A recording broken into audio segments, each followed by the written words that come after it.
Upang mapanatiling ligtas at mapayapang aktibidad, mahigpit na seguridad ang isinagawa ng Zamboanga City PNP sa kick-off ceremony ng Hermosa Festival sa Zamboanga City.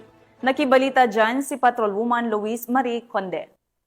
Ng kapulisan ang seguridad at pagbabantay sa isinagawang kick-off ceremony ng taunang Hermosa Festival sa lungsod ng Zamboanga City nito lamang Sabado, Setyembre 27 taong kasalukuyan. Pinangunahan ni Honorable Kimmer Olaso, Zamboanga City Mayor, ang kick-off ceremony. Nakipag-ugnayan din ang pulisya sa iba pang ahensya ng pamahalaan at event organizer para sa maayos na daloy ng trapiko at kaayusan ng programa. Pinuri naman ng mga residente at bisita ang hakbang ng kapulisan dahil nagbigay ito ng kapanatagan sa kanila habang nakikilahok sa selebrasyon. Ayon sa Zamboanga City Police Office, sa pangunguna ni Police Colonel Fidel B. Fortaleza Jr., City Director of Zamboanga City Police Office, mahigpit na ipinatupad ang mga security measures tulad ng checkpoints, police visibility sa mga pangunahing lugar at paglalagay ng force multipliers upang maiwasan ang anumang banda sa seguridad.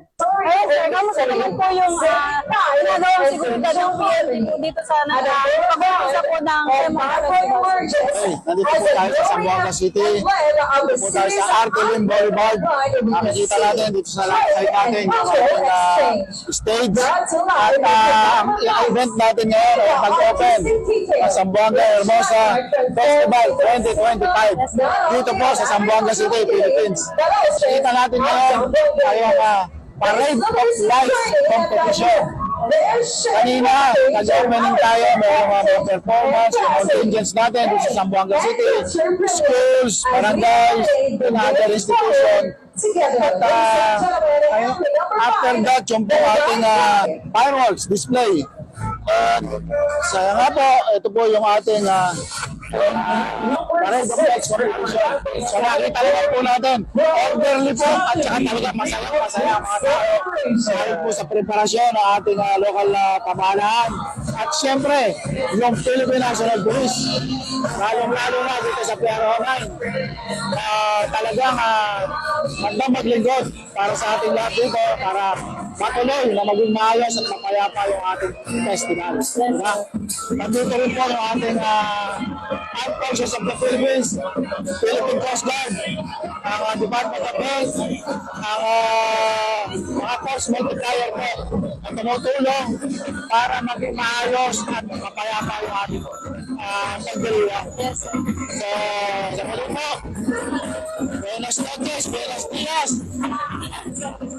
Muchísimas gracias. Salamat po sa inyong suporta at mag-enjoy tayo sa Zamboanga City Hermosa Festival 2025. Nag-deploy rin ng karagdagang police personnel sa paligid ng mga event venues at mga convergence points upang mabilis na makaresponde sakaling magkaroon ng insidente. Dahil layunin ng ating kapulisan na matiyak ang kaligtasan ng mga mamamayan at mga bisitang nakibahagi sa naturang aktibidad. On behalf of our company, First Mobile Company, behalf of Police Major Wilfredo Palamos, nandito po tayo ngayon sa unit ng First MCK9 para sa seguridad ng Zamboanga Festival.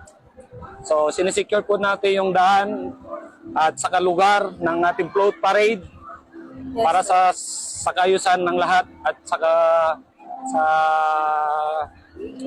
seguridad ng ating mamamayan ng Zamboanga City. Nandito po kami kanina hanggang ngayon, umaga pa hanggang ngayon para ma-secure lang yung mga tao. So sa lahat po na nasa Zamboanga City nandito ngayon, huwag po kayo mag-alala, safe po tayo lahat. Salamat po. Ang Hermosa Festival na isa sa mga pinakatanyag at pinakamatandang kapistahan sa Mindanao ay dinarayo ng libu-libong lokal at dayuhang bisita. Kaya't malaking bahagi ang ginagampanan ng kapulisan upang mapanatiling mapayapa at maayos ang buong pagdiriwang. Mula dito sa Zamboanga Peninsula, ako ang inyong PNN correspondent, Patrolwoman Luis Marie Conde. Alagad ng batas, tagataguyod ng Balitang Pulis.